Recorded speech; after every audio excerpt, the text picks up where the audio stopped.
My name is Rebecca Stewart. I am the General Manager and Co-Founder of Pomegranate Kitchen.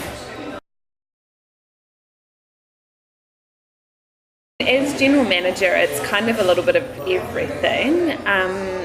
The main focus obviously for us is putting out the product and taking care of the people that we work with. So a lot of the stuff that I do involves like being here at the kitchen, answering questions, making sure the staff feel comfortable to make the food, defrosting chicken sometimes or soaking chickpeas. That seems to be a big part of my role at the moment, and then kind of broadening out from that.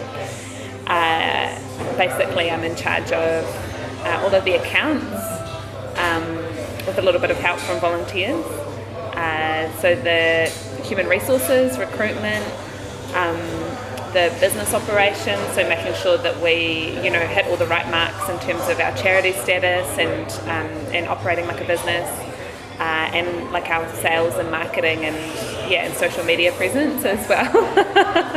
So and there's probably some stuff that I've forgotten about as well, but it's I have little bits of volunteer help here and there, and that has been really great, but it very much is a role where I'm switching between things a lot and using my brain in different ways, a number of different times during the day.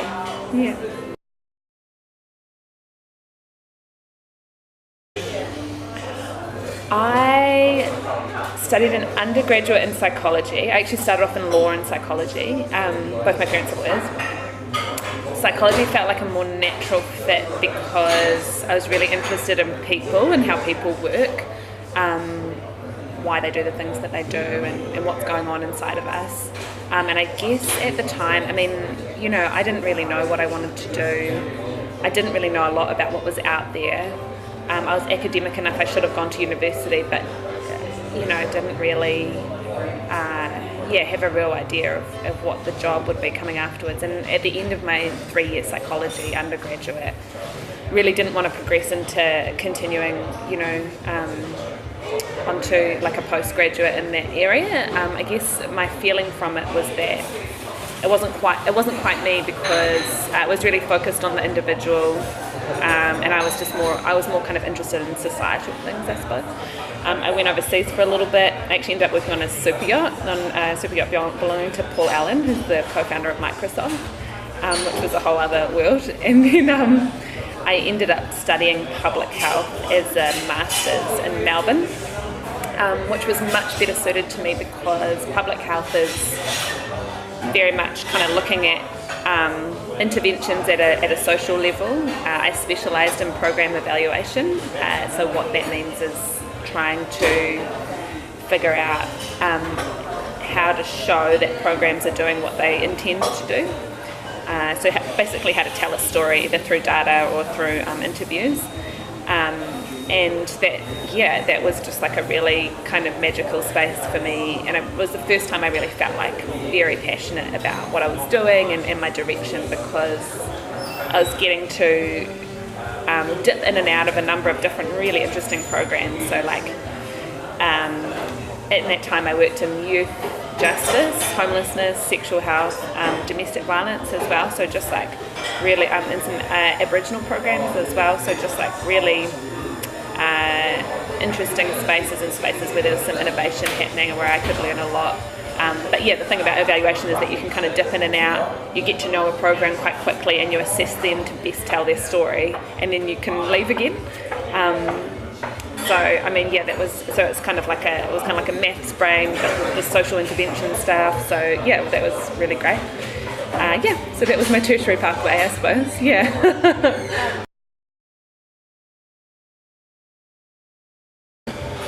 I'd always worked for not-for-profits, but I never, well, apart from, working in a super yacht, and also I worked for the Ministry of Health for a little bit. I never wanted to be the boss. I was never, they always looked like they were really underpaid and overworked, which has turned out to be true. I never had these aspirations to start a not-for-profit. In fact, the opposite. Through my public health studies, I learned that it's actually more effective to kind of join up with a larger charity in terms of funds distribution rather than starting a whole lot of little ones that are disparate.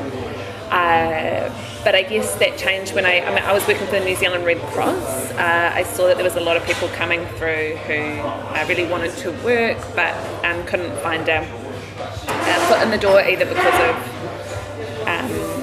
lack of local experience or language barriers, and so it just sort of felt like the right thing at the right time. It felt like we were very much kind of like filling a gap and responding to a need, and there was just no one else doing what we were doing, so I couldn't join up with anyone else.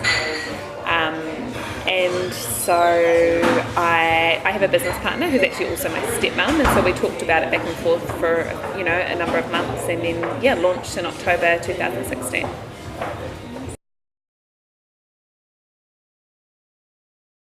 No. No, not at the moment. I mean, we've been asked in the last 18 months a number of times, when are you going to open in Auckland and in Christchurch and so forth. So, I mean, one direction that we could go in is to try and foster local kind of, branches of what we do. And in that way, that would be my travel, I guess, to travel around and see what we could kind of get started in other centres. But it's really important.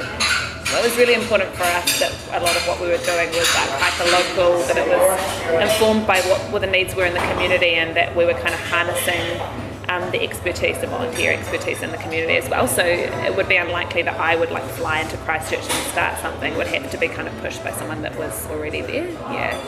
So no, I'm stuck in Wellington for a little bit, but I've done a lot of travel in my time, so I'm okay.